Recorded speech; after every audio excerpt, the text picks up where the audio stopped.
हरियाणा राज्य कृषि विपणन बोर्ड ने आढ़तियों की मांग पर पिछले वित्त वर्ष में एकत्रित मार्केट फीस के आधार पर फलों और सब्जियों की एकमुश्त फीस लेने की अधिसूचना जारी की थी, जिसकी जानकारी खुद सीएम मनोहर लाल ने विधानसभा में दी। देखिए रिपोर्ट।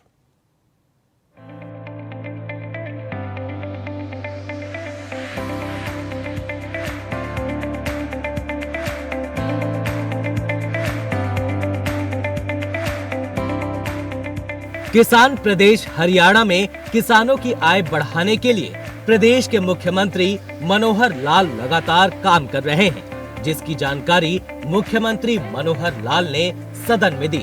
उन्होंने बताया कि हरियाणा राज्य कृषि विपणन बोर्ड ने आढ़तियों की मांग पर पिछले वित्त वर्ष में एकत्रित मार्केट फीस के आधार पर फलों और सब्जियों की एक मुश्त फीस लेने की अधिसूचना जारी की थी। इस अधिसूचना के अनुसार 10% राशि हर साल बढ़ाई जानी है, लेकिन शायद इस बात को आढ़ती भाई सही तरीके से नहीं समझ पाए। इसका अर्थ ये है कि कीमत की बजाय जो टैक्स वो जमा करते हैं, उस राशि पर अगले साल 10% की बढ़ोतरी की जाएगी। अगर किसी दुकानदार की 10% बिक्री नहीं बढ़ती है, तो वो दुकानदार अपील कर सकते हैं। अधिसूचना के अनुसार 2 सालों के लिए इस 10% बढ़ोतरी को फ्रीज कर दिया है, यानी ये 10% की बढ़ोतरी मार्च 2025 से लागू होगी।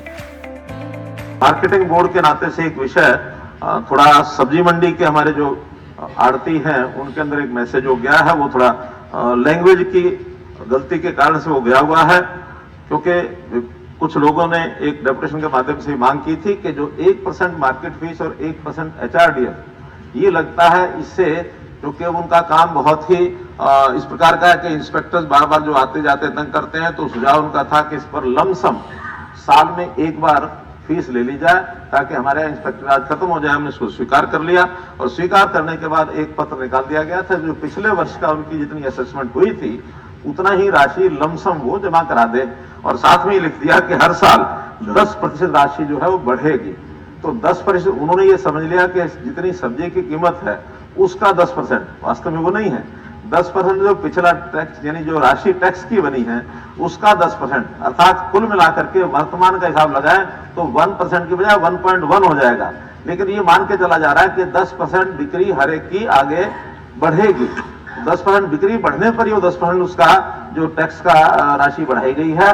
और अगर किसी को लगता है कि उसका जो बिक्री है वो 10% नहीं बढ़ी है उस रेट से, तो अपील भी कर सकता है। अपील करके अगर कम भी होती है तो कम की जाएगी, लेकिन एक फार्मूला रखा गया कि हर वर्ष हर एक दुकानदार की बिक्री 10% बढ़ती है, इसलिए जो राशि इस समय उसकी तय की गई है उसका 10% वार्षिक बढ़ना है। तो भी उन लोगों से बातचीत करके और एक प्रतिनिधिमंडल मिलकर के हम स्पष्ट कर देंगे। इसमें तो 2 साल के लिए फ्रीज कर दिया है, जो इस साल हुआ है, पिछले साल हुआ है, इस साल हुआ, उसको 2 साल तक नहीं बढ़ाएंगे। मार्च 2025 के बाद ये लागू होगा। वो जो उनको मैसेज है वो 40% बढ़ा देंगे। उनको बुला लिया हमने, तो ये स्पष्ट किया है मैंने, ये 10% पहले तो 10% उसकी कीमत पर नहीं, उसका जो टैक्स दे रहा है उसका 10% बढ़ेगा। वहीं इस दौरान मुख्यमंत्री ने कहा कि राजकीय कन्या महाविद्यालय पिल्लू खेड़ा जिंद के लिए जामनी गांव में 8 एकड़ भूमि पर 29.51 करोड़ रुपए की लागत से शीघ्र ही महाविद्यालय का निर्माण किया जाएगा।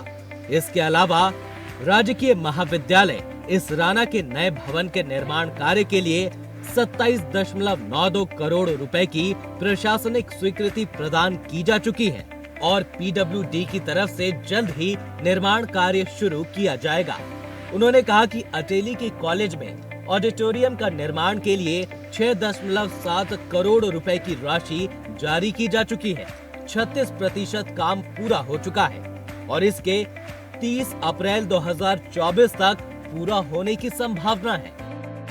हायर एजुकेशन में कुछ सदस्यों ने, माननीय सदस्यों ने जो विषय रखे हैं, उसमें खास करके पिल्लू खेड़ा का जो गर्ल्स कॉलेज हमारे सुभाष गांगुली जी ने ये विषय रखा था, तो उसमें 8 एकड़ जमीन भवन के लिए गांव जामनी में ये दे दी गई है।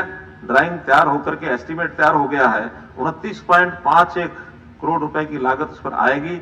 इसका बजट शीघ्र वित्त विभाग द्वारा जारी कर दिया जाएगा और शीघ्र इसका निर्माण ये शुरू हो जाएगा। इसी प्रकार श्री बलबीर सिंह जी ने इसराना में नया राजकीय महाविद्यालय बनाने की बात जो कही थी, उस पर भी 1999 में इसकी स्थापना हुई थी, लेकिन इसको नए भवन के लिए, इसका भवन नया बनना है।